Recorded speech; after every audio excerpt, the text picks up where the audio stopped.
Massaba's in the middle. Wednesday here could seal it. Casimir finds Masaba. It's now Banner. Banner with a great ball in. Here's an opportunity. Palmer scores!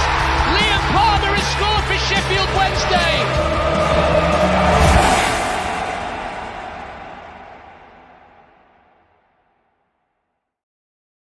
That's it. The Sky Bet Championship 24-25 campaign has come to a close, at least for us anyway. We said mid-table would be a good result. That's exactly what we've got.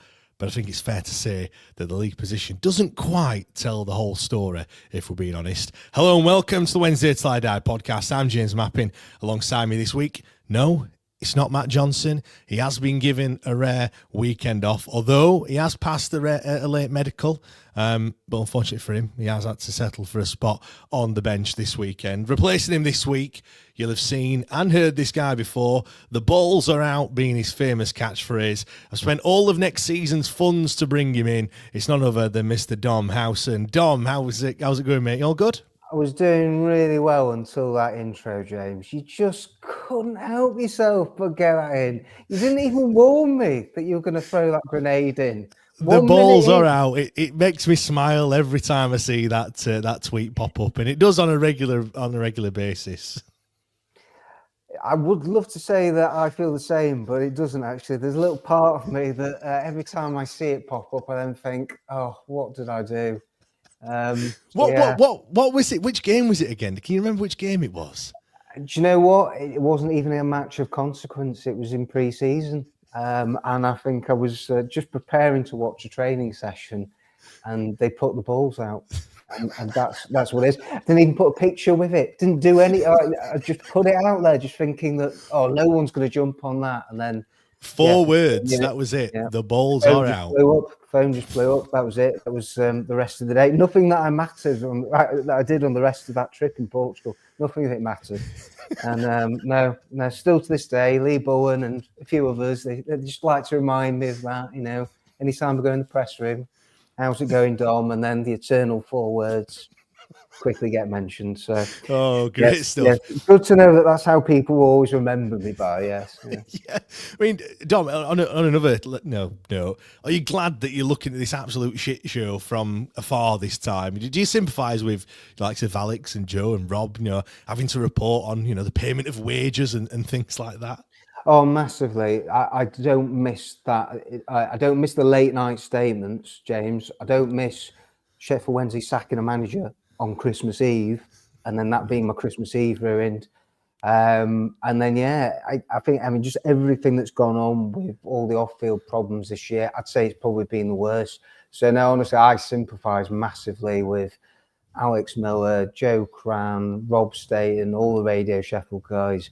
They do an unbelievable job. And so, it's only actually when you step away, and I know the quality of the journalists I've got, and I'm not just saying this because they're my colleagues and the guys that I know very well and have got on with over the years, but honestly, I think Sheffield Wednesday is so lucky to be so well served by these local journalists, because they're proper hounds and they are doing their absolute best all the time to get as much information as they possibly can, because I know from experience that Sheffield Wednesday is not an easy club to cover. Yeah. From a journalist perspective, it is incredibly challenging, no more so than in the last 10 years of this particular reign.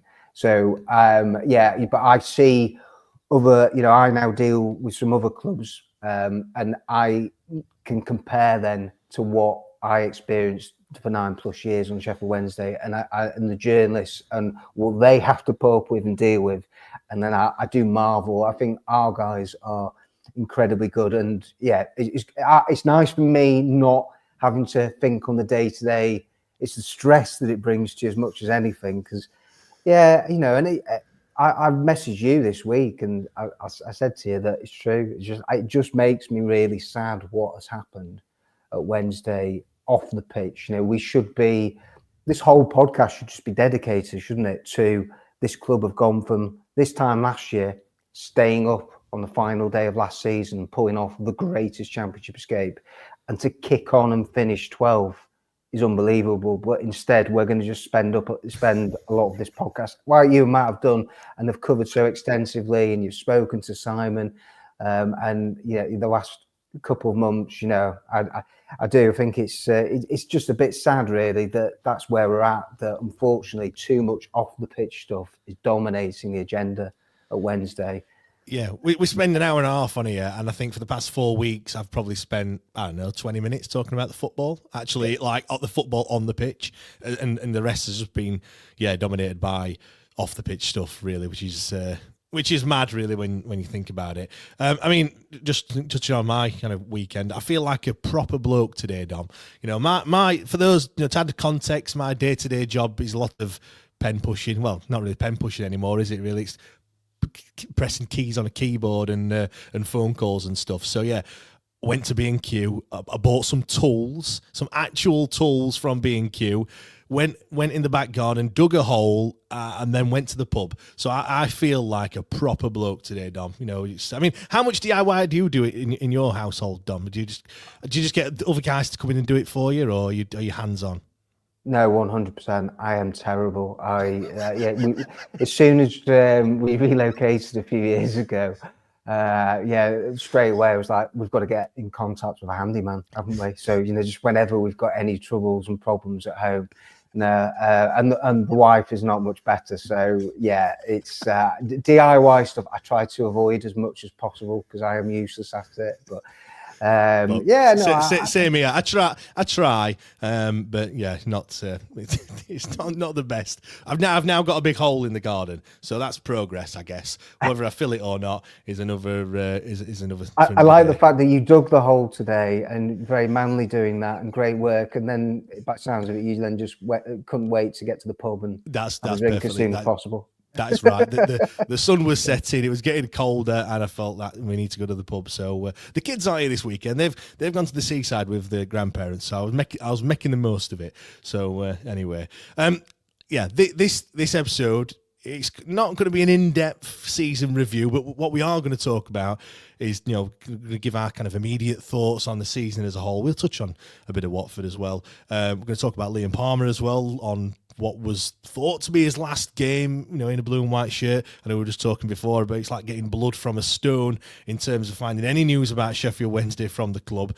But yeah, we'll also be talking about the ownership, and last Monday it was revealed that there was a bid that had been received and then duly rejected by Chansiri. But yeah, we're also going to have some quick fire questions at the end. I put a tweet out about half an hour ago asking for player of the season, best signing, worst signing, and stuff like that. So we'll give our views on that. That's going to come a little bit later on. As always, get all your comments in if you're watching it live. I'll try and read out as many as I possibly can. Matt says, "Evening, Dom and James. Have you paid this guy? And great guest," he says. Have you slipped him a fiver or something, or?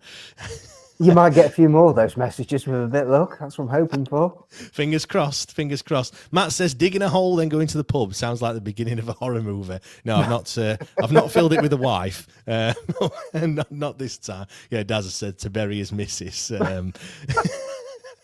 No, just clarify. I must admit, not expecting these messages. I didn't think this is where the pod was going to turn to so early. Look, we have to laugh or else we'll cry talking about Sheffield Wednesday. Look, Dom, let's talk briefly about Watford yesterday. We're going to skip straight through it, but the goals. First of all, Windass got his 53rd goal of his Wednesday career, breaking the record for most goals for Sheffield Wednesday this century. But the free kick itself, Shea Charles, I'm going to cry when he's left now, and that's it. He's done now. I'm not prepared to see him in a red and white striped shirt next season at all, Dom. But it was a great cross by Shea Charles. Pato nods it across goal, and then Windass at the back stick. He couldn't really miss, to be fair, but just a really, really well-worked free kick. When you watch it back, you see the movement from Josh. That's clearly been worked on in the training ground, that one. It's a thing, you and Matt have been slating the set-piece coach for weeks and months on end at Sheffield Wednesday. And then, they saved the best set-piece probably right to the end, didn't they? So, yeah, but I mean, it's classic Pato. That was I particularly enjoyed from that. It was Pato being Pato, causing chaos at the back post and putting himself into the right area. And I don't think really enough's got sort of talked about. It's incredible the Patterson in the last sort of 10, 12 matches to play as many matches as he has done. And he's been written off so many times. I just think it sort of epitomises his character, that he's got his doubters out there, and we all know that he's got his limitations, but he keeps finding his way back. It's when like you've got that sort of character that you then realise that he's got to have something about him when he's worked under as many managers as he has, and he wins them over. And to me, I mean, that's, yeah, I'm chuffed to see Pato involved there, and he's come up with a couple of contributions, as we've seen last few weeks. And then you have, I mean, for Windass, not really a Windass goal, really. I mean, we just expect, like, Windass, we're used to outside of the box, something technically really good at championship level, and it was more of a predatory, being in the right place, right time. And yeah, you saw the emotion, didn't you? Just of how much it meant to Windass, and that's nice to see. And if you haven't listened to the interview he gave to Radio Sheffield, I think that's really worth a listen. You could tell that he feels that, he knows deep down he's played his last match for Wednesday. He's going to move on this summer. And you can tell that he feels a little bit underappreciated by some of the fan base. And I was going to come on to that, Dom, because what's your take on Josh? Because we spoke about this a couple of weeks ago when he kind of told everyone to fuck off after he scored at Hillsborough. And my take, as you've probably heard, is that he, fantastic player, just doesn't help himself with certain things. And it's right, as I said, we've just been speaking about those two players there, Pato and Windass. I genuinely believe if you said that we're going to build a statue and you can only pick between those two players, more people would probably pick Pato than Windass. And that's, and we're talking about a player here who scored, the most goals since the turn of the century for Sheffield Wednesday, and yet we'll pick Callum Patterson over him. I think it's what people sort of level at Josh. It's the sort of attitude, isn't it? And a lot gets made of the no celebrations that we've seen. And then he can go from not really looking like, oh, I don't care if I've scored a great goal. And we've seen that a couple of times, haven't we, down the years, to then yesterday, of where it just shows you to me like how stats driven he is, and like how aware he is that he was desperate to get that goal. And he's really cemented like his name in Wednesday folklore, as we know, for the goal we got 2 years ago in the final. But then it's the goals and the assists, and this has been his best season. It has for Wednesday. I don't think since the turn of the year he's not been as effective. I think we would accept that. But I tell you what, you don't want to think about where Sheffield Wednesday would be without Josh Windass's goals and assists this season. It's not just that. It's not just that, though. I think this season the difference has been his availability. He's been plagued with injuries, and you look, and how many times have you got? If only he'd been fit. He's been fit for. Didn't, James. He did not like he even brought it up himself. I'm not injury prone. He sort of said it in a sarcastic way in the interview. But no, you have to look at it though over the course of the year, like the last few years, that he has on average probably missed a month to 6 weeks of the season. He has through injury. And it's not just kind of the games that he's missing. It's that form that you when you come back from injury, you're not quite the same. It does take a couple of games to get up and running and stuff like that. And whereas when you are playing regularly, I think there's only two players this season that have had more shots than Josh Windass in the whole of the championship. We could say about he perhaps could have scored a few more. It's almost like with Josh, he scores the goals that you shouldn't. That you don't expect him to score, when you're talking kind of from his own half against Derby, and then he scores goals that or misses chances, should I say, that he perhaps should put away. When you look at before he scored yesterday, I know he did then score one from a yard out, but he had a chance before that perhaps should have hit the target. Dom, let's talk about the goal that we conceded then. Sissoko. I'm going to stop mentioning these players on the preview show, because I did mention Sissoko as a player to look out for. And then, every time I do that, they do seem to score against us. But, again, it's Marvin Johnson. It's his man. He just runs straight past him, goes straight past him. Johnson puts his hands up to say he's offside. It then becomes Otigbeo's guy. He doesn't really do a great deal either. And it's just a really simple ball. It's just a really simple finish. Watford just made football look really easy for that moment in time. It was very sloppy from Wednesday. I do think that, we have to look at sort of the mitigating factors so in the last 7-8 matches, Wednesday changed goalkeeper. That's a big decision to make. Then the back four has frequently changed. And I think that has been an undoing of why Wednesday haven't been able to kick on and mount the sort of sustained top six. I don't think anyone would have predicted, James, that it would be Otugbeo and Shea Charles at centre half in a back four. And then we have to be honest and say that Marvin Johnson's had a really poor end to the season. That's not the first time that he's been caught out of position or he's lost a man. And I agree with what you and Matt have regularly said on the pod for the last few weeks, that Marvin Johnson's best position is at wing back. It's not in a flat back four. He can't play as a left back now. He maybe could have done at championship level 5-6 years ago. Even then, I would have had my doubts over his defensive capabilities. But yeah, he switches off. That's what he does. And that's, you have to accept that, and at the end of the day, he's another one that will probably go this summer, but has been a great servant for Wednesday. And another one where he had that redemption arc of where completely bombed out by Xisco, didn't want anything to do with him, was in Dubai when Danny rocks up, and then look at the 18 months that he's sort of carved out for himself. And particularly last year and then at the beginning of this season, I thought he was very strong. But yeah, it wasn't great, bit of defending. But I mean, at the end of the day, James, it's like, who cares really? When's it been safe? It's the truth though, isn't it? It's just the games have just paled into insignificance for weeks. It's like a footnote now in the last sort of 6-7 matches. We know Wednesday can't go up, can't go down, mid-table owls. Exactly. Yeah, 12. I mean, I saw a headline, that we'd secured top half of the table finish, and it was the deadest of dead rubber games. Although, to be fair, watching it, I didn't feel like it was played like a dead rubber. I would give both sides credit. They both went out there looking like they wanted to win the game. Tackles are flying in, and there were chances for both sides as well. They could have just passed it around for 90 minutes, but they both looked like they wanted to do something. I suppose maybe some of the Wednesday players trying to play for a bit of a contract as well next season, maybe. Just on that, Alex has said Pato definitely deserves a new 2-year contract. And what's Dom's take on the injuries at centre half we've had all season? Just on that first bit, Pato 2-year deal.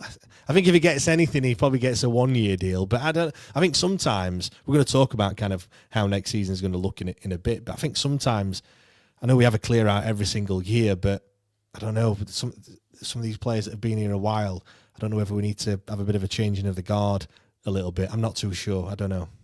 Do you know what? I thought Tom Cleverley made a really good point post-match of where he talked about the sort of youthfulness of his team compared to them Wednesday, and then he name-checked about 3-4 Wednesday players of Windass, Bannon, Pato, and someone else, Smith. And so that's where I think it's going to be fascinating to see over the next... It's got to be in the next few weeks. The deadline for the out-of-contract players that Wednesday have to inform them by is May the 17th. So there's a club, and we'll come back to this, of course, the wider point of a club that's well-run and is forward-thinking would have already made these decisions weeks ago, where who the manager's going to be, what your recruitment's going to look like. These decisions would already be taken and players would already know their fates. These decisions would have already been had. And so this is where it comes back to that point. I thought that with kind of team selection and stuff, if Danny knew he was going to be here next season, and there's certain players that aren't going to be here next season already because they've already made their mind up, like your Smiths and your Patos and whoever it may be that might not be here. Surely you'd be looking to the players that are going to be here. Jamal Lowe, for example, as rubbish as he's been this season, you might think, well, there's no point playing Michael Smith because he's not going to be there. Like, we're going to get rid of him. And you might play people like that, or a Charlie McNeil, or whoever it may be, instead of these other players. Yes, I think from Danny's point of view, to put in there, I'd say that it'd be Pierce Charles. You've had Otagbeo. Those have been like the main two, haven't they, of sort of the academy that he's blooded. But I think he wanted to get 60 points just so that he could say top half, 60 points. And, that's then a great way to finish the season. And it's on his managerial CV then, isn't it, of where he's taken the team from bottom. That's what I mean. It's almost like he's just trying to do it for his own personal point of view, as opposed to kind of for the future of the football club. Because if he's not going to be here, why does he care? Like, do you know what I mean? It doesn't matter to him. The points, like you've just mentioned there, probably mean more than that. I'm just going to read out a few of the 3-word match reviews that we have, as always. As predicted, they're not really much about the match on Saturday. It's mainly about other things off the pitch. Stuart says, "Don't go, Danny." Mark, on the same vein, "Please stay, Danny." Tim says, "Goodbye, sweet love." Neil, "Please stay, Danny." Ben says, "Top off, Wendy." Owls about that, "Sell the club now." Kelly says, "Thank you, Danny." It's all about Danny. Everyone's talking about Danny Röhl. Rogers says, "Get out, Chansiri." And then Dino's gone with "We didn't lose" as well. I've got some questions from X as well, Dom, that I'm going to move on to. Ian's got a good one for you. I've not prepped you for this one, but I'm going to throw it straight at you. Ian says, "How do journalists deal with rumours and counter-rumours when a club is in turmoil? Lots of accusations, etc. Can Dom talk us through the process?" Yeah, you must get loads of things thrown at you, and you're trying to verify the source of things. I mean, I get asked that question all the time. What's your source? Where's this come from? But you must be a daily occurrence for you. Thankfully, you haven't thrown me under the bus with that question. I did see that one on X before, so I could do some preparation for it, or at least have an idea of what I'd say. But yeah, the amount of things that people send you privately on DMs, or that again contacted say, "Oh, we've heard this." I then like to get them verified by like as many sources as I possibly can. I sort of have a rule of 3 really, where if you've been given a steer, or if a fan or someone has sort of said something to you, you then do some digging and you check it out and you try and speak to people at the club, or depending on what the story is. If it was a takeover or managerial departure, again, you try and take as much time as you possibly can, as you want to find whether it's got legs out, if it's credible.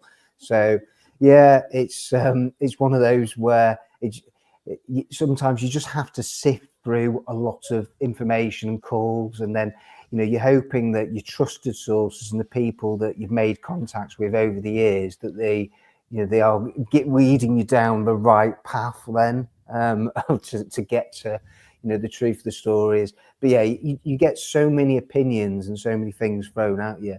And it's always when things are going wrong at a club. It's particularly, you seem to then get even more calls, more messages, and then it obviously ruins your nights, your weekends, your social life, and you stop everything that you're doing to then just try and verify and check stuff out. So but yeah, I hope in some way I've tried to answer the question there. All good. Yeah. There's another one. You probably saw this one as well. And Al Maplos said, "Thank him for his tweet in Feb saying how well we were doing to avoid injury. Bernard got crippled shortly after. Then I offer Hekwa, Bannon, etc. The bloke is cursed." That was once a season. Do you know what? The people always shine a light on that. And then if I put something on X or somewhere else, and then it actually happens, or sometimes it's a bit of reverse psychology, that's happened as well. But people never ever actually go, oh, Dom nailed that. Dom got that right, got spot on.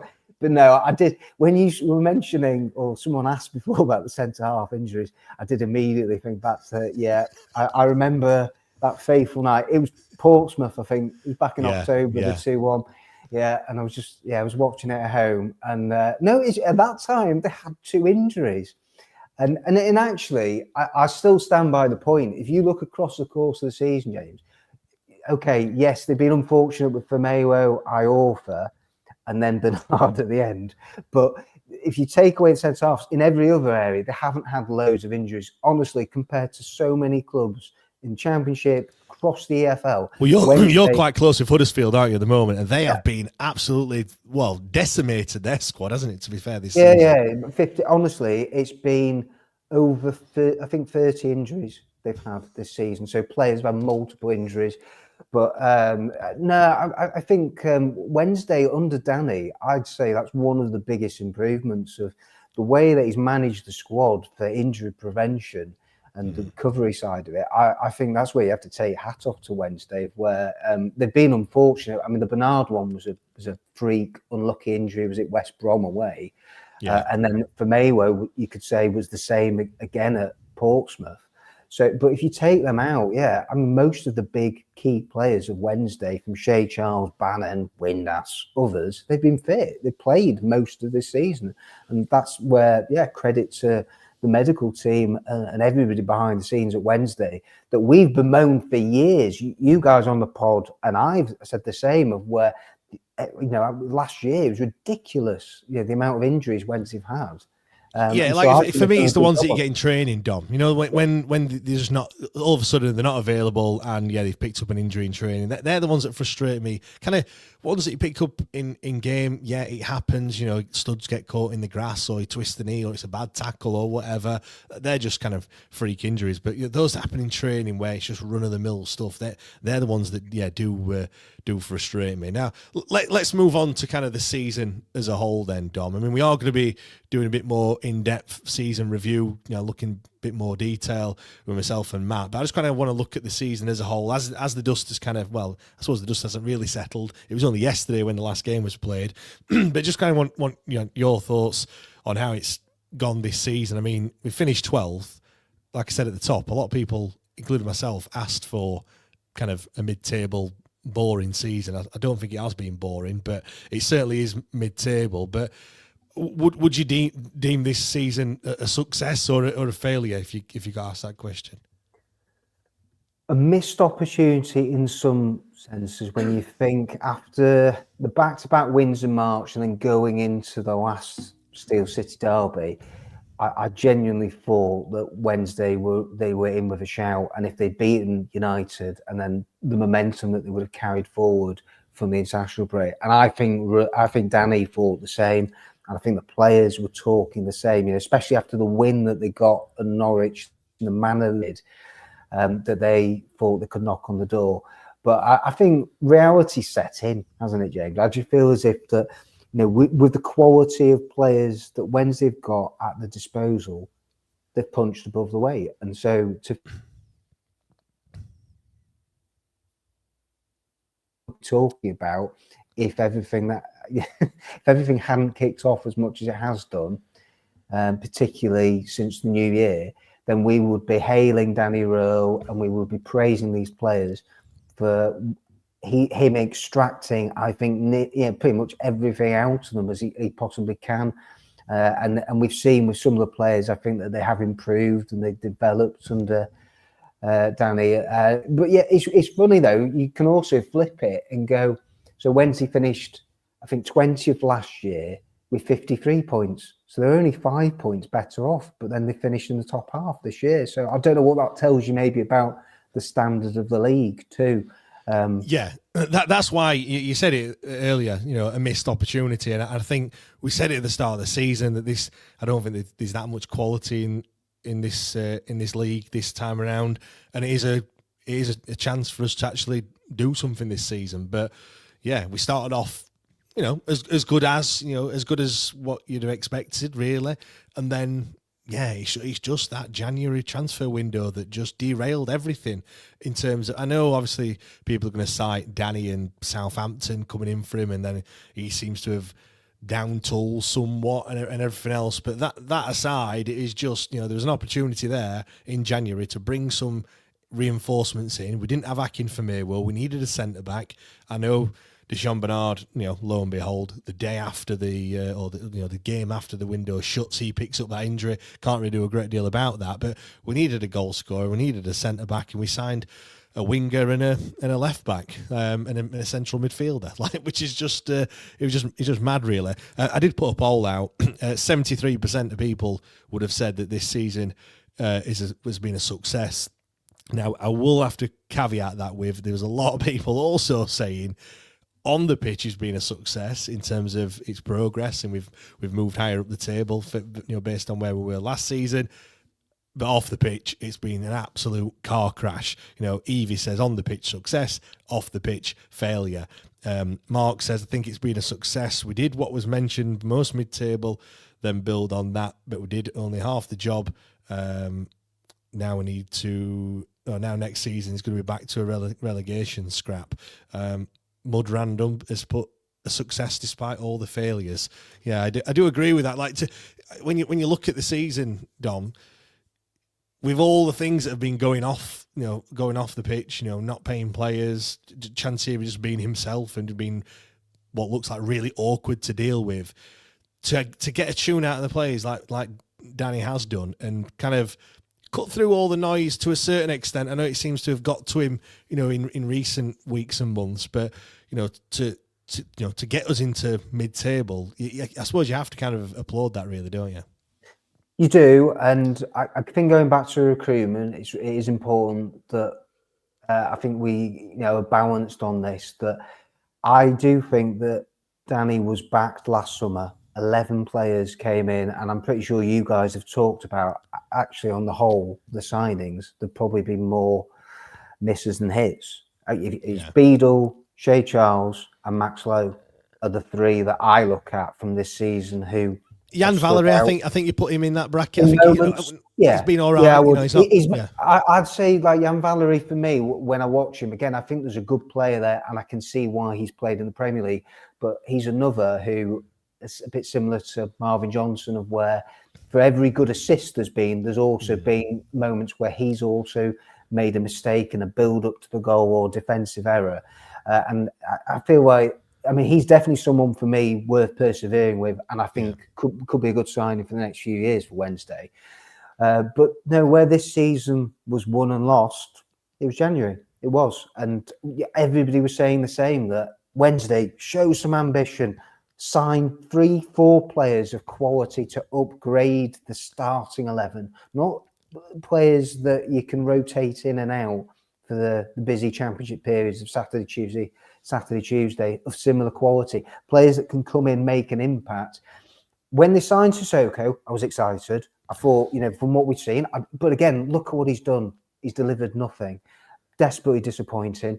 Hatsuse was a free transfer after the window had closed, just to cover a base. And again, I quite like bits of what I've seen from him, but he's never played in the Championship before, James. And you're asking him to come in and help take the team into the top 6. It's just, I think, asking a lot for that to happen. And then Stewie Armstrong, again, is another one that is an experienced campaigner, a bit similar to maybe the sort of profile of some of the midfielders Wednesday've already got. And again, he's a good operator, but they needed the centre half and they needed a striker. It's just glaringly obvious. And if they've got just one of those in, could have made a huge difference. Just on Stuart Armstrong, I personally believe that I feel like he was cover for Barry Bannon. At the time, Baz it seemed like he was going to be out for the rest of the season. Then miraculously, 2 weeks later, he pops up and he's fit and firing and starts the game, which I thought was a little bit odd. But I felt like Armstrong was brought in to kind of cover him a little bit. But then he picked up his injuries himself, which didn't really help at all. I think so. I think also, James, I think Danny had got a little bit frustrated with. I think Engelsson, overall, we'd have to say we thought we'd see more from him than what we have. Just been too in and out, and so I think then he just again thought I've got to get another midfielder in just to try and keep people on the toes. Gives me the option to move Shea Charles back to centre half, where lo and behold, I'm having lots of problems. We're having injuries there, and then we don't get centre half in, and so that's where Danny for me was backed last summer. And by the way, we haven't even touched on the elephant in the room, the main focus of where the biggest signing of the lot. He's coming in a second. Single goal. He's coming. He's coming. But Matt said here, Danny Röhl has been more than backed. Valerie, Max Lowe, Jamal Lowe, Armstrong, McNeil, Kabatske, Beetle, Charles, Hatsuse, Ingleson, Shalabar, Sissoko, and Armstrong. Do you know what you said yourself? He has been backed. I hear that a lot. You say. I'll quote. Tell me if I'm wrong, but when I hear you say he's been backed, but shopping in Aldi or Lidl. So that's in Championship waters. Yes, I wouldn't disagree with that. But then I still think if you're a manager and you get a brand new starting 11 in your first summer, I still think that's not bad going. And the same happened with Darren Moore in League One as well. That's where you can't knock the chairman for where he has certainly tried as much as he possibly can with the funds that he's got to then back manager, but it's just nowhere. It's not on the same level of Leeds. That's the thing. I hear it. It's not. Dom, I hear it loads on socials, about backed and has he been backed? Yes, he has. No, he hasn't, and everything else. And because obviously it's very subjective, whether you feel they have or they haven't. I think some people look there and as as Matt's done, he's just look literally just on numbers and and there's all these players that have come in. But then I think sometimes you also have to look at quality as well. It's difficult as well. And also something we never find out is whose players are they? Is this the recruitment team? Is this Chansiri's advisors? Is this Danny?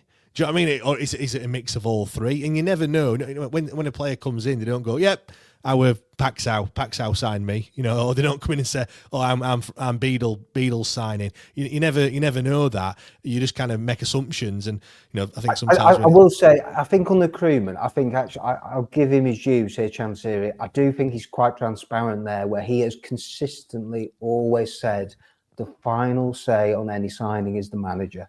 It is that so players get recommended.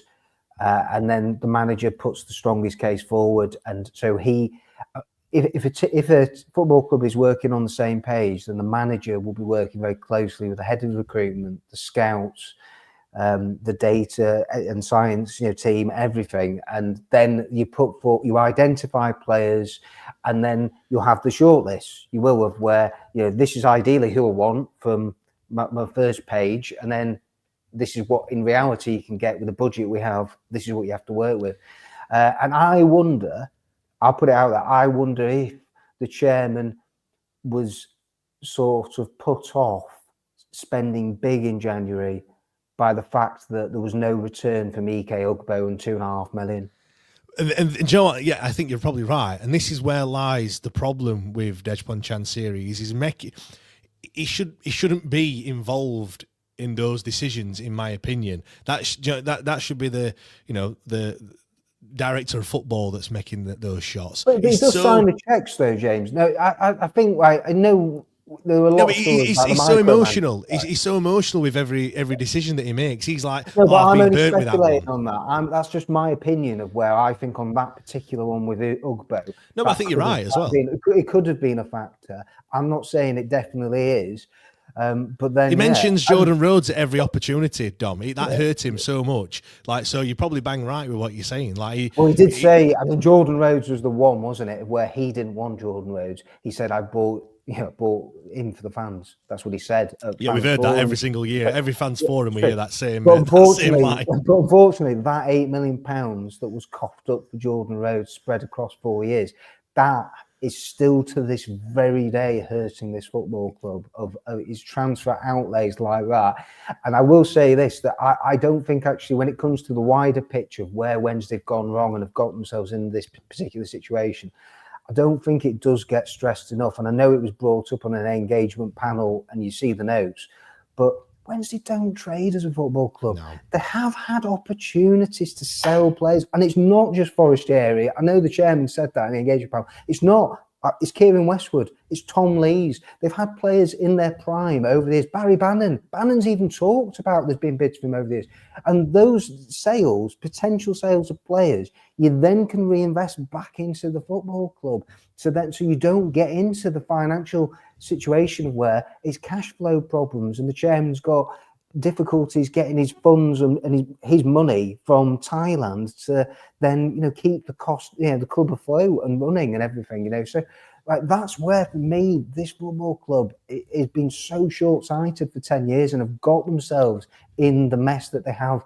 And Rob O'Neill's probably right there where he says in the comments, I offer, that's true. I think there was money turned down. Again, there was a lot of talk of where he was getting linked with a number of clubs when you would say that he was at his peak, as the last few years, Iorfa again has been someone that struggled with injuries, been a bit inconsistent. But that's it. For me, it's a huge failing of Wednesday. It just has been that this club is not a selling club. And it's just been this obsession of we've got to keep, everyone together, the family together. And it's like, no, sometimes you have to know when to sell and when to let players go so you can then reinvest. Like that's what Brentford and Brighton and Bournemouth, all the bees on the planet, that's what they've been good at, though. It's true, and it's part of their success stories. And this is where we're now looking at Wednesday, and we're hoping in the future. I know I'm going off on a tangent here, but I might as well say this now: Pierce, Charles, and Gassama, Wednesday now got potentially huge assets on, and so if big offers come in this summer, they've got to be considering, particularly if the chairman isn't going to sell. And the noises are he's got no intention of selling and he's not going anywhere. This is the big problem, though. As from a fan's perspective, you bang right. Those assets do perhaps need to be moved on to bring the money in. But then we're not seeing kind of the other side. We're not confident as a fan base that money is going to be reinvested. You sell someone, Gassama, I don't know, 10 million. Let's just use 10 million example. You'd like to think that kind of 5 to 6 of that might be spent on, £6 million players or more. Might be 10 players amount, £10.5 million players. I think Gassama was around about that sort of region when he came in. Reported as a free, but I think there was some sort of fee around it. But then you keep them for a couple of years, and then players there might be 3 or 4 that turn to be absolute gems. There might be some that are absolute dog shit, and you lose your money on them. But you're hoping that you make you 3 or 4 of them go on to be 10, 15 million pound players in the future. You just look at Sunderland now. Their average age is about 16.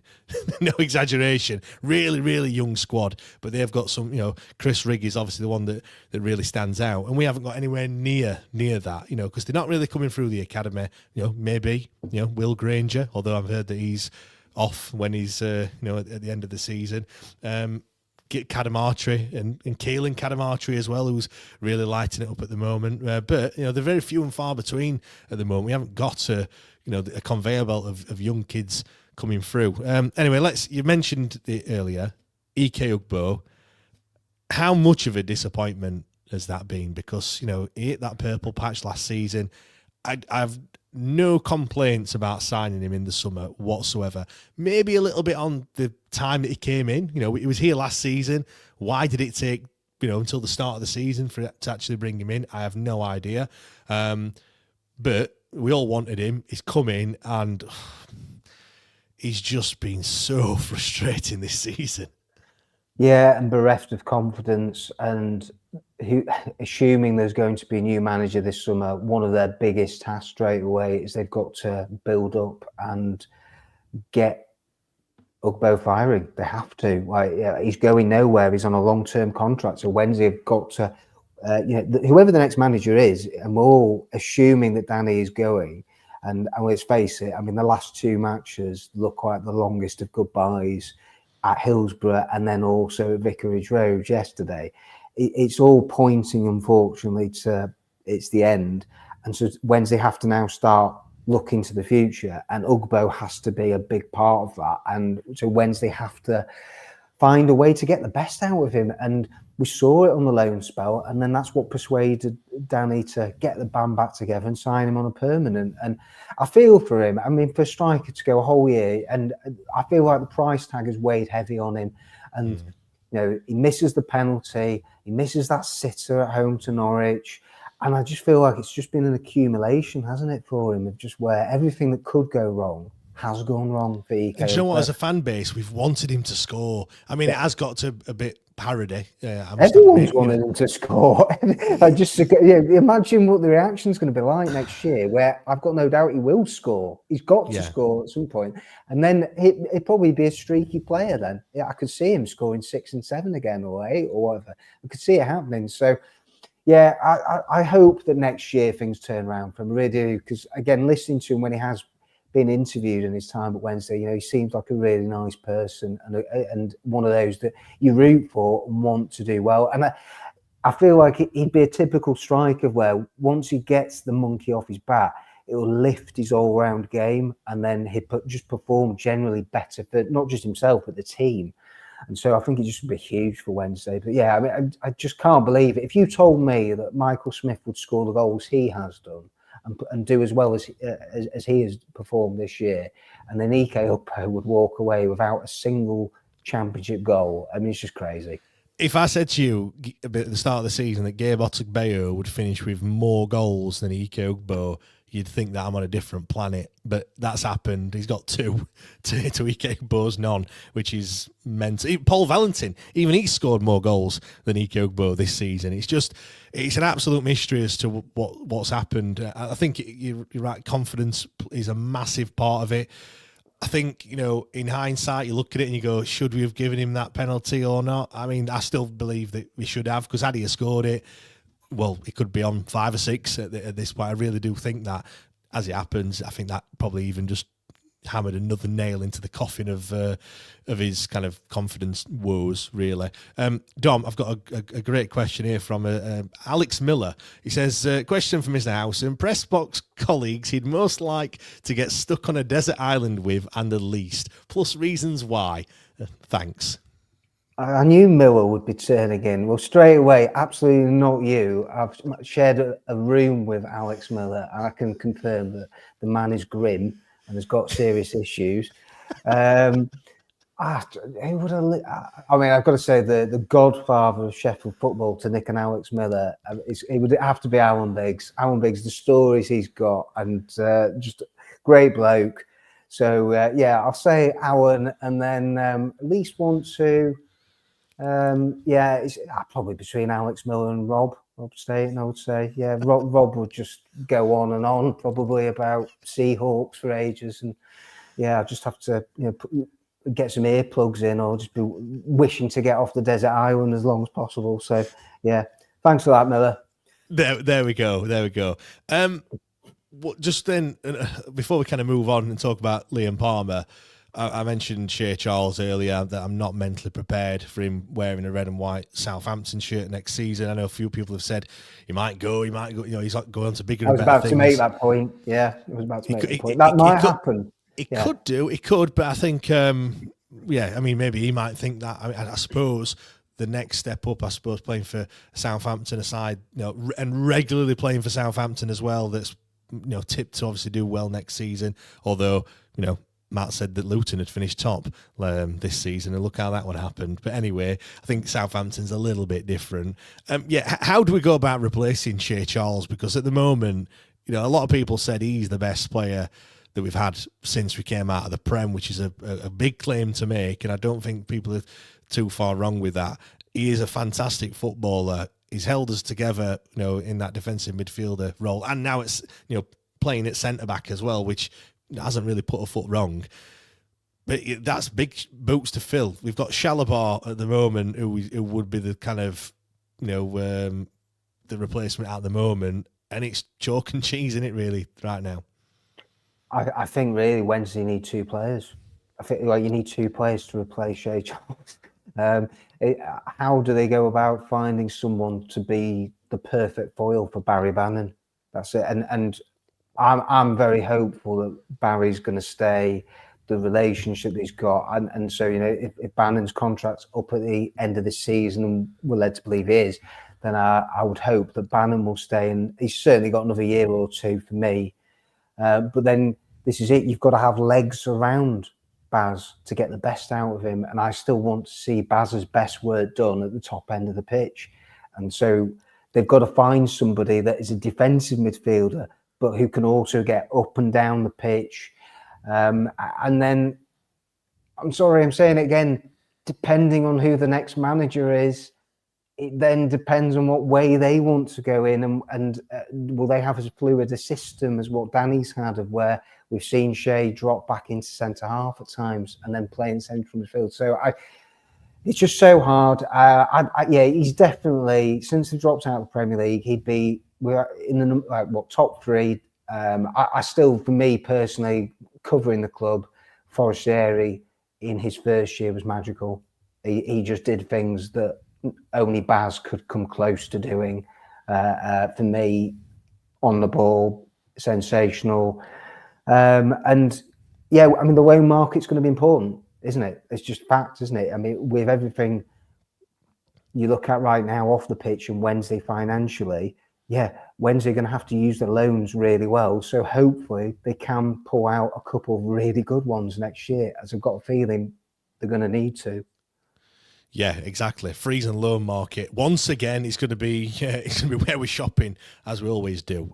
Let's talk about Liam Palmer then, Dom, because it looked for all the world as if the game against Watford is perhaps going to be his last game in a Sheffield Wednesday shirt. I mean, you don't get many players like Liam Palmer. I know we're blessed to have Palmer and Barry Bannon that have both played a monumental amount of games. Certainly not in the modern day anyway. He's not really been a 10 out of 10 every week, but I have to say a solid 7 or 8 most weeks when he has featured. I know this season's been a little bit difficult for him. He's not played as much as what he likes. But when you have someone, just the moment at Peterborough, that goal is something that, is going to go down in, well, already has gone down in Wednesday folklore, something that you can tell the grandkids, that it was one of those I was there moments. But, Liam Palmer, he has had, when you look at it, a fantastic Sheffield Wednesday career. The amount of games he's played, all the different positions he's played in. And as I said, there's not many games where he has had an absolute stinker. Like I said, it's just a solid performer week in, week out for me.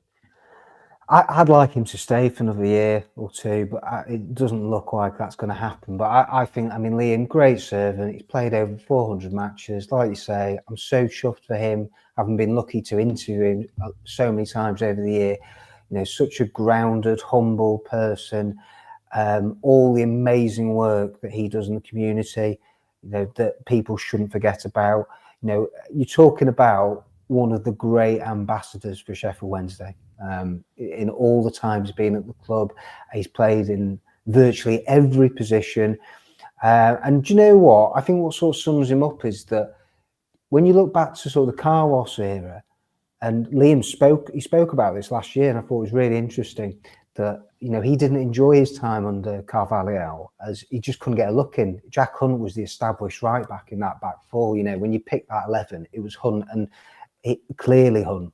And then roll it on, 7 years or so later, then in League One, it just shows what Palmer's all about, that he came back and it was actually him who finished the League One campaign as the right back, and it was Jack Hunt who was on the bench. And Hunt came on and scored the penalty in the miracle of Hillsborough and everything. But that just shows you that Palmer just kept grafting. He kept going. He didn't give up on his Wednesday career. There must have been times where he wasn't getting regular football, where he was thinking, I might have to go elsewhere. But he actually went, no, do you know what?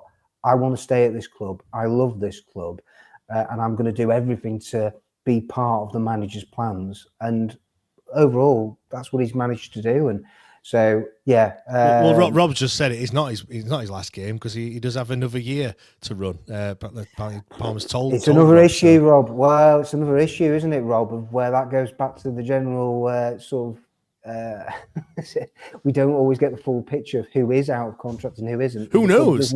Doesn't confirm it. So then we end up speculating over who's got another year and who hasn't. And so, yeah, that's where they're not very transparent. I've never understood that policy under this regime. I find it's a weird one, isn't it? Every other club comes out and says, he signed a new 3-year deal, and we just say he just signed a new deal. There was a period, but for many years, where when players sign new contracts, then at least we knew then they were announcing it. But now, no, they've just gone across the board. whether we sign players, we won't divulge the contract. And then if there's contract renewals, we won't divulge that information. So, yeah, I hope Rob's right. And then, so we're just talking, we're doing a tribute for Palmer when he's got another year to run. And that's fine. That's great because we get to see more of Liam Palmer in a Wednesday shirt. And again, I think he's going to be needed if you believe what Danny Röhl said a few weeks ago, where, you know, if he's not the man next year, he fears this club could be in a relegation battle next year. And I think that's what a lot of Wednesday fans will be worried about. Yeah. Joe, I'm going to kind of like when we got relegated from the Championship, I felt like was, you know, us getting relegated then was probably the best thing that could happen, because there was a lot of players there that perhaps weren't good enough that then we might have had to re-sign just because you needed to build a Championship squad. It's much easier to build a League One squad that it would be a Championship one, and we perhaps could have been forced into giving players new contracts and stuff like that. Whereas, yeah, like now, you just mentioned there, you know, we've got to build a Championship squad. Players going to be leaving. We haven't got any money, so I think, yeah, some of these fringe players might actually be playing a lot more football than what they'd actually, you know, might have thought, just purely by the fact of, well, you're here anyway, we might as well use you, and yeah, it's going to look well. I feel like the squad is just going to look totally different. Another thing, yeah, you're right, James. I think it will. And another thing to point out on the contracts too. So I said earlier, May the 17th is the deadline of when Wednesday got to inform the players on whether they're going to be offered new deals or not. That then doesn't mean that the players have to rush. You know, they get to weigh up their options and their contracts. Massimo Luongo comes into mind. That's there's a few, aren't there? There is, yeah. So end of June, and I'm not being funny. If I'm one of those players that is out of contract, and I've got no doubt Rob might know better than us that Liam Palmer's got another year, that's great. But then the other players who are out of contract, I wouldn't be rushing to be signing a new contract at Sheffield Wednesday anytime soon until I get assurances over what's happening this summer with the manager, transfer budget, the plans for the future, what ambitions the club have got to try and build on a 12th place finish. Yeah, definitely. Let's move on then to Mr. Dejpon Chansiri. Then we've touched on him quite a bit already, as we always do. But more specifically, Dom, obviously, as it always happens, we do the pod, and then the next day some news breaks, as always. This time it was that a bid had actually been received last week. The bid came in, it was rejected as well. Now, reading between the lines, and you don't have to do much reading either, it was a consortium headed up by Adam Shaw. He didn't call him out by name, but he said someone based in Florida that owes money to me. So, yeah, it's definitely Adam Shaw.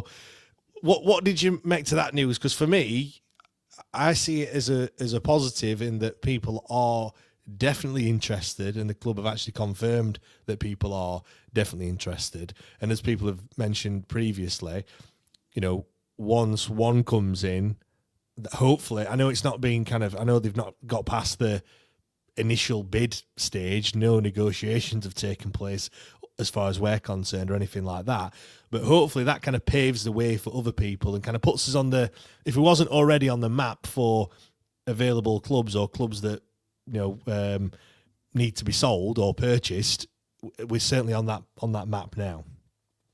Yeah, it will be interesting to see if it does start, or will the Florida-based consortium come back in with another bid?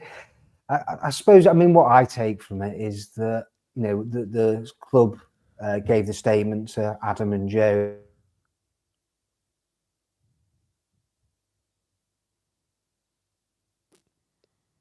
I don't know if Dom's put 50 pence in his meter or not, but I'm back. I lost you there, didn't I? I'm back. Can you hear me? You did. Put 50p in the meter, Dom, and then we should be all right. There we go. Back again. I don't know where I got up to before. It is the derisory bid, but we don't know what a derisory.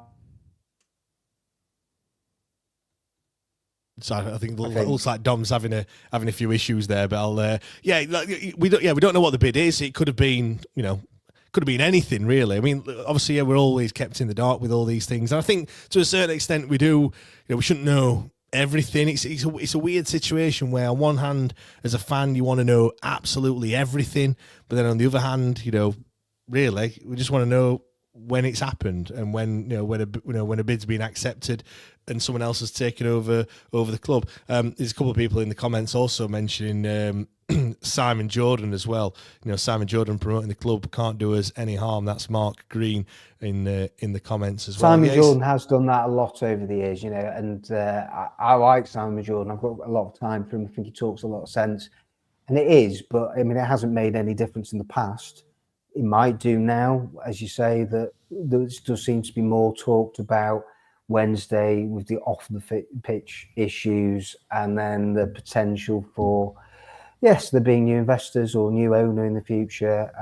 But yeah, it's what you guys, I think, have said before, and I agree with it, of where I think the ones, you don't want to hear anything until it's done. Like the stuff, you want it so that it's in the background, and when things are signed, sealed, and delivered, and there is news to tell, then yeah, I think Chansiri's made his stance pretty clear, hasn't he? In the statement that he tactically released just before the game a few weeks ago, to try and appease the protesters and the fans, and so he's given as much insight, I think, into what could happen down the line. But I still get the feeling, James, that he believes maybe he can ride this out and that he doesn't want to go anywhere, and that he believes he's still the best man to take the club forward. But you can't get away from, he's had 10 years at it. The club has gone backwards. The club is worse off now than it was 10 years ago. And if you believe him, he stumped 150 million or however much it is now. And he ain't going to see that back on the sale. I tell you, he paid 37.5 million for it in 2015, and the club is not worth more than that.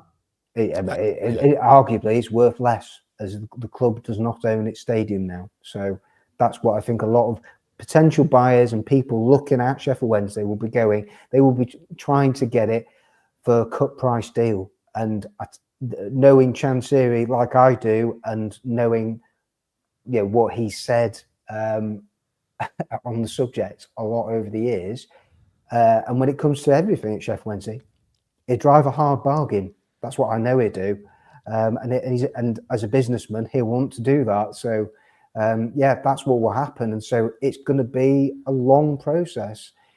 And so I think anyone believing that Daypon Chansiri is going to sell up and it could get done this year and it could happen really quickly, I don't see it. But I mean, the fans, in terms of the pressure, the protests, they do it. I think, you guys on the pod, other podcasts that I listen to, and I think the way that the Wednesday fans have rallied, united, and come together, it's sort of been special for all the wrong reasons. But I didn't actually think Wednesday fans would do what they did for the last home game of the season.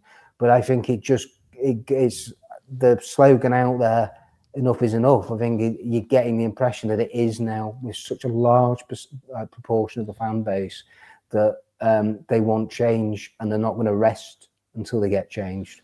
Dom, you mentioned before, like, you think you might want to try and ride it out and stuff. I think this time last year, I could probably have agreed with you. I think, just in recent weeks and months, it's really ramped up that pressure. And I just feel like right now, it's the point of no return. We spoke last week about the fact that it looked like there was some members of the Thai Union Food group that was there in the director's box last week. He wasn't there, and we were talking about, if they step in, would that be a good idea or not? And Matt made a fantastic point by saying, I don't think we'd give him much leeway if Chansiri is still involved. Once something goes wrong, it'll be straight at him into it's him again. He's there. He needs to go, and everything else. And I think, like I said, last year, there was the 1867 group that started the protest, but there was still a lot of people not really on board with it. Now the trust have stepped in and kind of continued that great work that the 1867 group had started, and now you're right, like it's really gathered momentum, and there's a lot of people now that that that aren't. If you listen to Radio Sheffield, a lot of people coming on there saying I've not renewed my season ticket anymore. I've had him for 50 years. I'm not doing it whilst he's there. And there's more and more people that are starting to say those things now. And yeah, it's I just don't think I don't see him coming back from this. Even if he appointed a CEO, a director of football, and we had Danny Röhl Mark II, or even Danny Röhl stays next season, I just think people have just passed that point. But I think they're past the point of no return with him. I really do. Yeah, and I think a lot of Wednesday fans listening to this, watching this, they'd be of the same view as you, James, and they'd be going, you've had 10 years to put things in place to improve the infrastructure at Hillsborough, to improve the training ground, to get it up to championship level, or even relocate. Yes, it would cost you millions, but I think Wednesday fans would again have gone, if you're talking about the long-term sustainability of the football club, I think Wednesday fans would have preferred to have seen them, let's go move this football club, spend millions on that rather than on the first team squad, to then try and build something for the future, so that we'd have a state-of-the-art training ground that would be, up there at championship level. And right now, I wouldn't even say it's a sort of League Two standard, and that's really worrying when you're trying to entice players to your football club where that's their work, and they go to other places and it's miles better, and Wednesday've been left behind. But yeah, and then that's before then you even get onto the senior management. That's where you're going. No sporting director, no chief executive.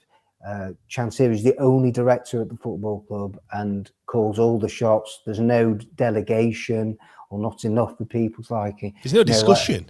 There's no. Do you know what I mean? There's not. There's very. It's not like I've got an idea and let's run it past everyone. It's like it's literally whatever he says goes. So there are people. I will say this. No, there are people in the senior management team who he does listen to, who he does trust. But then you also have to then counter that by saying there's a lot of people who've left the football club as well, and so and people will look at that and go, well, why is that the case? And he admits he's a challenging person to work with. He said that publicly, that he puts demands on staff, and some people he's brought the best out of, and then others have decided to go elsewhere and progress their career elsewhere. So I think just it's one of those where I think the fans have now, they've taken it to a point, there is momentum, but we're now going into the summer. And so it's trying to keep the fan pressure up. And fans, a lot out there, they're not going to let him off the hook. And so I think that the trust, it may be headed up by them. I think they've done a superb job so far in the last few weeks. I think that's just going to continue, isn't it? Of where that there might be some more events that get announced over the summer or around the pre-season friendlies. But yeah, right. It wouldn't have taken Chansiri to have done a lot, I think, to have kept people on side, James. That's what I would say. To actually put this ship on a steady path. And it looks like we were getting there with Darren Moore and what he'd achieved. And then we saw the big breakdown there and what happened that summer and how chaotic it was. And then that culminated in the year that the year before, of where it was a mess all the way through, wasn't it? And I think people just tired of that. I'm a firm believer that when Darren Moore was here, I was a big fan of Darren Moore. Was he the best manager we've ever had? No, he wasn't. But in terms of that feel-good factor that we had when we got promoted that year, the Peterborough moments, then couple that with last-minute winner at Wembley. Honestly, we would have done anything. We'd have bought anything, like in that period between the season, the Wembley winner, and then the season started. We'd have done absolutely anything, and I feel like we'd have probably just by virtue of the feel good factor at the club, we'd have finished where we finished now. We'd have finished mid-table, and it'd have been all right, and then we could have just moved on. Darren Moore might have departed. We might have brought another manager in. Maybe Danny Röhl could have come in at that point and kind of elevated us to that next level. But That's all in the past. That didn't happen. We all know exactly what happened last season. You know, when it comes to the spending, though, James, of where I actually think if you ask most Wednesday fans of the last 5 years, after what happened in the early part of Chansiri's reign, of where we saw huge money spent on Adam Reach, Alman Abdi, 3 million on Forestieri, 3 million on Hooper, 8 million on Jordan Rhodes. Wednesday fans haven't wanted to see that for the last 5-6 years because they realise the FFP problems that they got themselves into, and then having to do the stadium sale was the loophole to try and get them out. And then they didn't, as that gave them the points deduction that, as we know, sent them down. So they didn't get that right. But they've been paying for those mistakes through gambling, not getting promoted. And so they've been chasing their tail ever since. But then this comes back to the point of you don't want to see the lavish spending. You just want to, what money you have, spend it prudently, and then you sell off your assets occasionally. And he came out with, there was one line, wasn't there, of we sell a player every year. That's not right. That's not true. No, honestly, if you go through it historically, that isn't correct. That Sheffield Wednesday, over the course of his 10 years, not every year has there been a player. I'm talking about a big sale. You've got what? Lucas Schwau. You've done it. You did it not so long ago. It was Lucas Schwau, and then they broke even on Stevie May. But how many other massive sales have there been, really? It says something when Steve Bruce is one of our biggest sales that we've had. Exactly. I mean, that's true, him and his staff, yeah. And that's what Danny Röhl is going to be potentially this summer as well. It's the same of where, if you believe it, it's going to be between 3 to 5 million or whatever it is. That's, you know, and that's where Chansiri, I think you do have to credit him. That, I mean, in the early years, people accused him, didn't they, of where, or maybe agents, you know, they got the better of Wednesday and they paid over the odds for players, this, that, and the other. They certainly haven't done on managers in his time. Steve Bruce, and then getting him tied down to the Danny Röhl compensation package, you know that. I mean, and he took a chance. And do you know what? And it's the same with managerial appointments with Chansiri. He definitely hasn't got them all right. That's for sure. But he took the risk on Röhl after he got rid of Cisco, which was disastrous. And he's been proven right, because you look at it, last 18 months, Wednesday they've got back to then the mid-table level.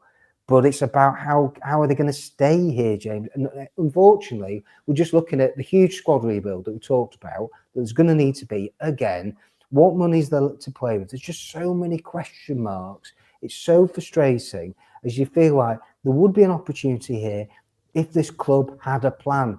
And about plans, people, they've never accepted that Chansiri doesn't believe in plans. But he has always said it. You've got to say to him consistently, he's always gone, I don't believe in 3-year plans. I don't believe in 5-year plans. And some Wednesday fans, they don't want to listen to some of the responses he's come up with. They don't, though, do they? But there is stuff. If you look at all the statements he's released through the club or through the press, when he has given interviews, it's there in black and white, you know, his feelings on a lot of the subjects out there that Wednesday fans accuse him of, you know, of not being, they're not happy with, or would have liked him to have changed. And he has always fronted up. Like, you can't say that he hasn't done that.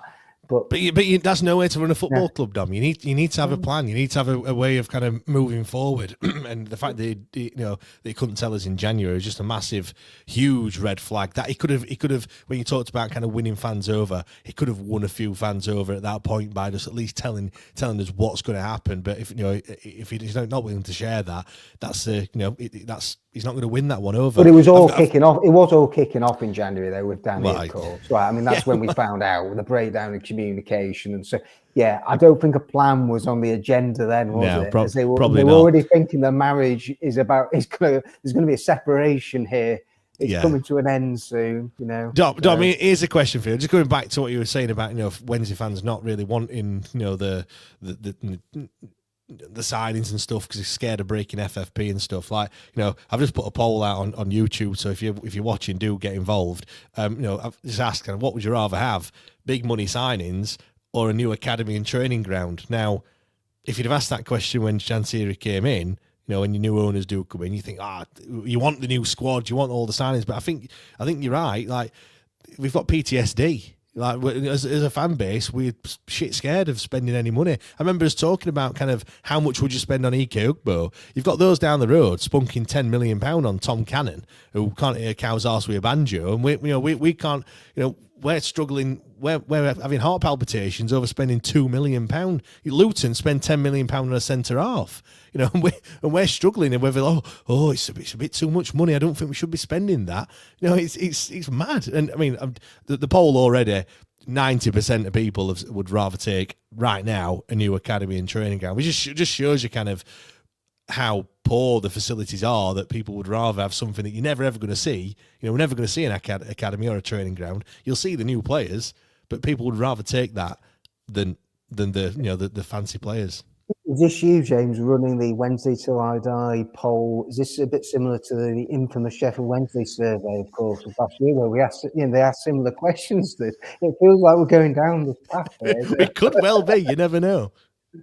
It's one of those where, hindsight, we know, is a wonderful thing, but I do think that we should have seen the progress. We should have been invested in the facilities, and I think that would have won him more brownie points. And I think that when you go then through the hard times, and you're always going to get that as a football club. I do.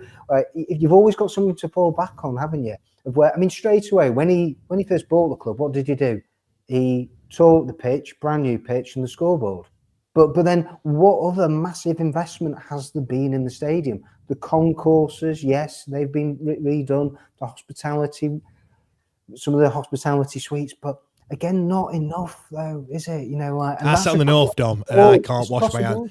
I sit on the north. I can't wash my hands after I go to the toilet. That just says something. That's just basics. I don't want to bring up hot water, which I know comes up every fan's forum. But we even had flasks in the EP, so I feel like I'm justified by calling out the hot water on the north stand and the coppers, so as I'm told as well.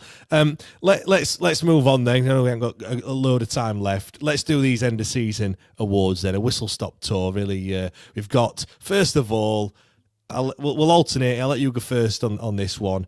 Player of the season. It's hard to look past Shea Charles, but a seriously honourable mention to Max Glow, who I think he had a slowish start, but I think he's one of those players that we'll look back on, and when Wednesday were having a centre half shortage, he stepped up and do you know what? He just offered great balance, hasn't he? Just on that left hand side at centre back, very comfortable bringing the ball out. I've just really enjoyed watching. Don't get me wrong, he's still made a couple of errors himself that have led to goals. He's not been perfect, but Max Lowe would be up there. But Shea Charles, beast, just can do everything. What a future! The Northern Ireland superstar he's going to be as well, and his brother, we all hope too, is heading that way. Shea Charles, I agree with Matt, who is of course the paid up member for Shea Charles. I agree with him though, that I think he's got a genuine shot of being in a top 6 Premier League club, and he would not look out of place, even if just being on a squad member. But yeah, to see his development, his growth, it's just almost like he came in and he wasn't a regular at Southampton, and he had a lot to prove. But just that he is unbelievable player, just so good, and it's been a joy to watch him. I want to name someone else, but I just can't. He just has to be Shea Charles. He's got all the hallmarks of a fantastic player. You saw in recent weeks when he's been playing at centre back, running back to goal. He does what happens in the Premier League week in, week out. Goes down, wins a quick free kick every single time. Not only that, just his calmness on the ball. It feels like time stands still when he gets the ball at his feet, and he just always picks out the right pass. Just never looks rushed. Yeah, for me, hands down, player of the season, without a shadow of a doubt. Young player of the season, let's not pick Shea Charles because he would fall into that category as well. Young, I'm saying kind of 23, 24 and below. There's not many to pick from. I've gone with Jenny Gassama because, like I said, I don't want to pick Shea Charles because he just clean up in all the categories pretty much. Yes, Jenny Gassama is frustrating, but I feel he's had a solid season, 7 goals, 4 assists, decent numbers for someone in his position.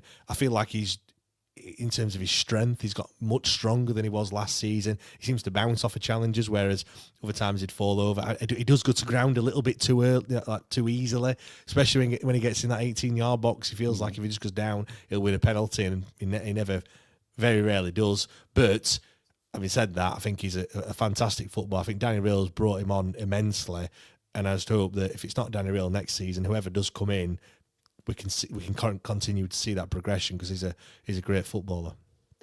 Yeah, there was me thinking that we were going to go with Charlie McNeil, but yeah, no, but absolutely next year Gassama is the first name on the team sheet, or he's certainly right up there. I know he's not had an amazing end to the season, and again his form's tailed off, and I'm with you in terms of. It would be lovely to see Masaba and Gassama turn it on both at the same time, but it doesn't seem like that's physically possible, that's ever going to happen.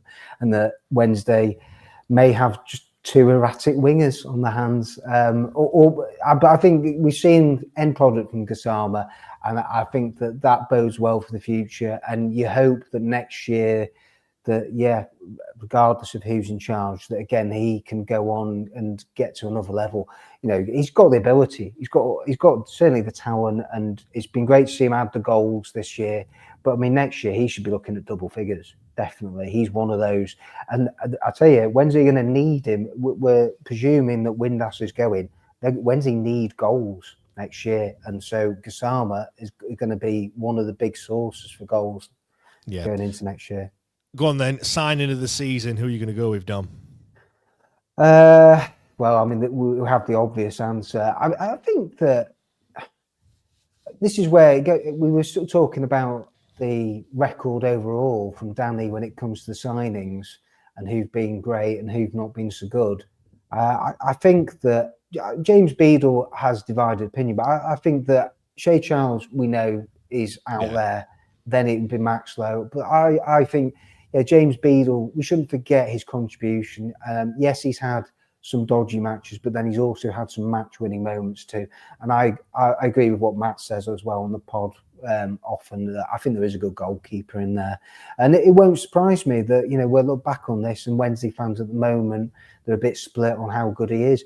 But if he develops, and as long as he's playing regularly next year, he'll have another loan out, I would have thought. He's not going to get into their team. It could end up playing in the Premier League. Wouldn't shock me if he's a Premier League goalkeeper in the future, and maybe being a regular there. I think, again, he's got the tools to be a really good Premier League goalkeeper. I think you mentioned them all there, really. It would be Shea Charles, but I think, Max Lowe, you do have to mention him. Just you've already mentioned reasons why at the top there, to be fair. There's not that many to pick from, really, in terms of the signings that we've had. A lot of players that are already here have kind of stepped up this season. But yeah, we'll go Shea Charles, if not Max Lowe or a Beadle, as you've mentioned. Worst signing of the season. I mean, this is an absolute tap-in, because it has to be Keke Ugbo. However, I'm going to say, just because Keke Ugbo is our player and he could come good next season, I'm going to swerve a little bit, and I'm going to say Ibrahim Sissoko. Or any of the January transfers, really, to be fair, because they've not done anything to further the squad whatsoever. But Sissoko, I mean, was it Swansea came off the bench to make his kind of debut? The ball went under his feet. He then did that again when he came off the bench in a game at Hillsborough. He couldn't even control the ball.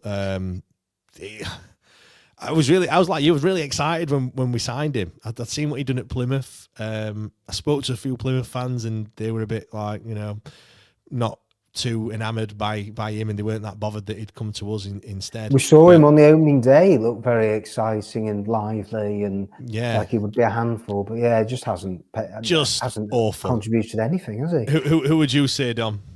Do you know what? I think someone else you have to throw in there. I know he's a project. Again, he's another player that may come good in the long run, but Olaf Kabaki started 4 league matches this season, and we don't really know what he's about. We don't know.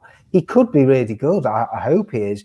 But I mean, I don't mind that signing when, again, you're looking with one eye to a year or two down the line, of where not every signing is going to work out. You have to accept that. There will be some players who don't fit at a club, or in his case, he's come to a new country. But I did think that we'd maybe see more of him than that. I thought he would offer something maybe a bit different in the final third, but we just haven't seen really much. And we don't know what he's about, do we? We don't know much about him as a player, person, nothing at the moment. He's a bit of an unknown quantity. So he'd be one I'd be looking at, hoping that next year, we're going to see maybe some half-decent signs from him. Yeah, Kabatsky, Charlie McNeil, he can add him into the mix. Like he was burst on the scene, 2 goals against Hull in the League Cup, and then nothing. It was really, really strange, really odd, that one. Ingleson too, flattered to deceive. We should say that, especially after one of the great debuts, and then just since then, he's done some good bits, but then also some moments of where you forget he's been there or playing. I don't know. I think it's someone that maybe in the future, again, I think next year under the right manager or someone who gives him the confidence and he gets a settled position. I think, hopefully Ingleson. I think there's a good player in there, but he just consistently. It'd be better, I think, for this year. Put it that way. Yeah, James has said Sissoko is the kid who always gets picked last. Yeah, I agree.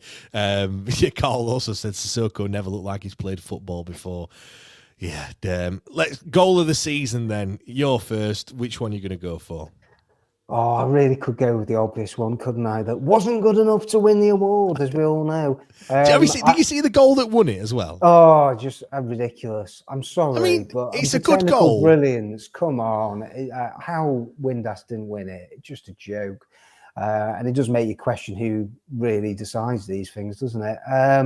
No, do you know what? I was in a pub watching the Derby County away game, and I must admit, I let out a little bit of a roar when Bannon curled that lovely goal, and it was just a classic Bannon. That was it. That'd be up there for me. That was a really good one. It was a special moment. It was just, I don't know why, shouldn't have been surprised, as we've seen Baz do that. I mean, we all remember the MK Dons goal, but there've been other, like his highlights package at the end of his career for Sheffield Wednesday, the goals, the assists, it's just going to be unreal. I mean, there's already loads of videos out there now, but he's still got, I think, a few more to add to the collection. But I enjoyed that one.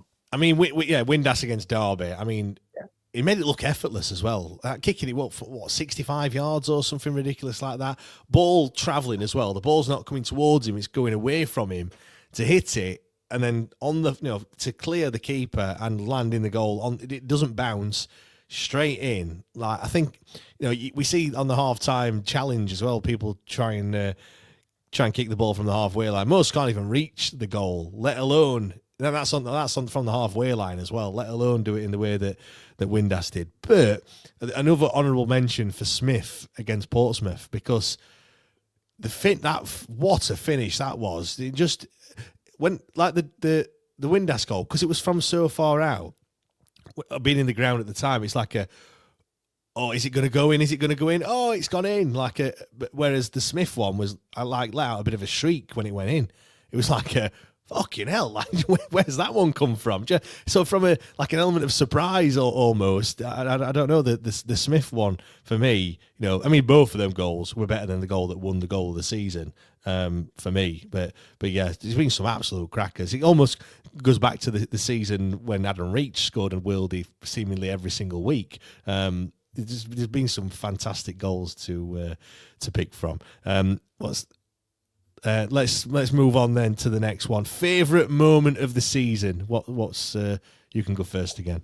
Oh, I think Norwich away. I think I'd have to say that. I must admit, I didn't see that comeback at all. I just didn't. I thought, watching it in the first half, I thought, Wednesday been so poor, and they've got the great win at Plymouth, and I'd have to say, for the memorable matches this season, it would be that, and then Middlesbrough as well were two of the crackers. Adam said the same. Borough away for me.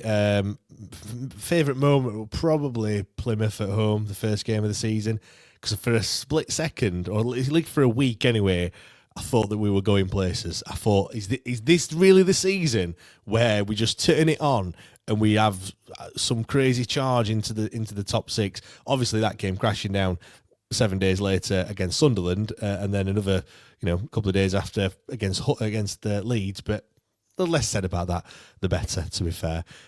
Worst moment, I'll go on this one. It's probably plural. Worst moments is it's got to be losing twice to them down the road. I have to say it. Like, I actually thought this season we would have got something from both games. And the annoying thing was that we were in both games as well. It wasn't, you look at it and you go, oh, they've done the double over us. It seems quite convincing, but it wasn't convincing whatsoever at all. Like, we could have easily won both games as well. You look at the Smith header, in the first half at Hillsborough, they had one chance at their place and Julie put it away. But yeah, it's a bitter pill to take losing to them down the road. Yeah, I would have said that. Do you know what? I'd go with Burnley away I came in, I caught the last half an hour of it, and so I'd missed Wednesday playing well in the first half and being competitive. But that match was sort of the story of Wednesday against the top four, the best four teams, lost every single match.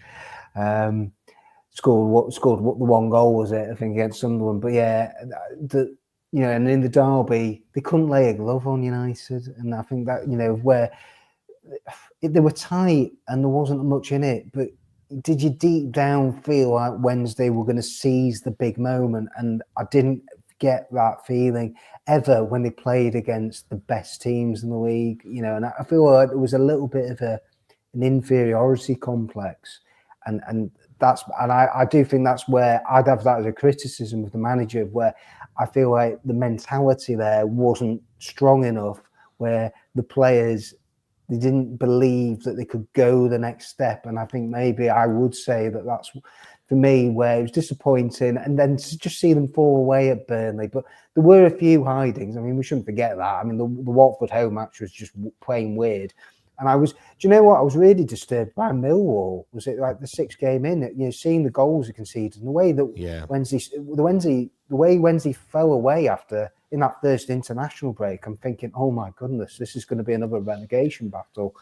It was game week 2 against Sunderland, game week 3 against Leeds, and then game week 4 against Millwall. I keep going back to those 3 games as kind of a pivotal moment in the season, really. And the 3 games where we were well and truly beaten as well. I think you can't really say that for many of the others, even though, as you mentioned, 6-2 Watford, was it 4-0 against Burnley as well? Like, them games, we were actually in them, the 2 defeats against United as well. Even Leeds, Elland Road, you got to look at that game and we had chances to score. And, Leeds wasn't a 3-0 game. No, I mean, I was there as well. No, Wednesday were great for the first hour or so.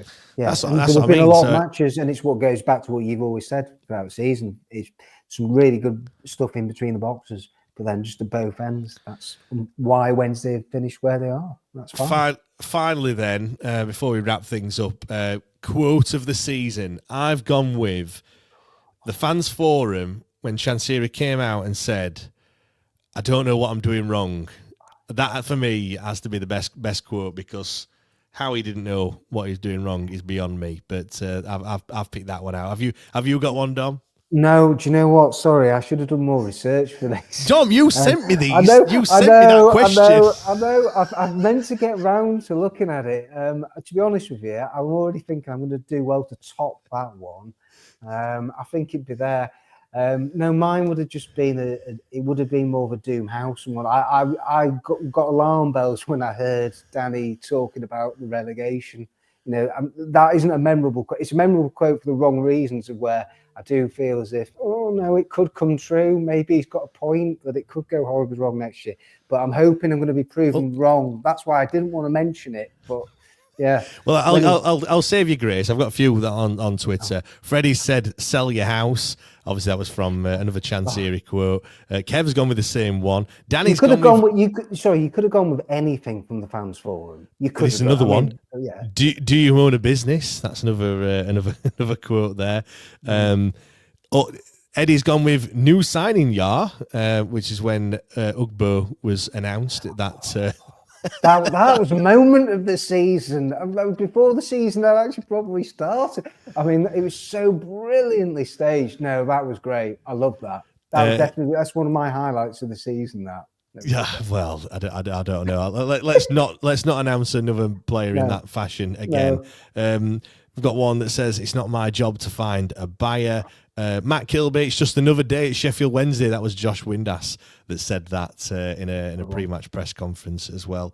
Rob's gone with enough is enough, and then Ben's gone with quite a poignant one from the last couple of weeks. Danny Röhl, when he said, "I will never forget these players in my life." That was obviously after Watford on Saturday. Dom, it's been a pleasure to talk to you. You're sticking around for extra time, so as you mentioned to me earlier, you're in it for the long haul, not just not just like Danny Röhl for a season and a bit. But anyway, throw me under the bus again before we get to extra time. How dare you? Well, on extra time, we'll head over to patreon.com/WTID pod if you want to listen to it. We're going to be talking about 3 different scenarios and kind of how we feel like it would play out next season. One, Danny stays and he's given a budget. I mean, I don't think it's going to happen, but what if it did? The other one, Danny does stay. He's promised a budget and it never materialises. Maybe you could say that was this season, but we'll, if that happened next time around. And also, what if Danny leaves? We've got a new manager and no money. What does that look like? That could be actually reality, but we'll see. We'll have a couple of weeks maybe to find out if that's what's going to actually happen. But yeah, we'll be live on there in about 5 minutes or so. Patreon.com/WTID pod. But Dom, it's been a pleasure to talk to you, mate. It's been a good laugh. Even if you did have to put 50p in your internet meter halfway. Only the one time I was happy with that. Yeah. A little PB for you there. But no, join us over there. Thank you very much, everyone. Thank you very much for everyone for getting in the comments as well. And we'll see you on extra time. Cheers.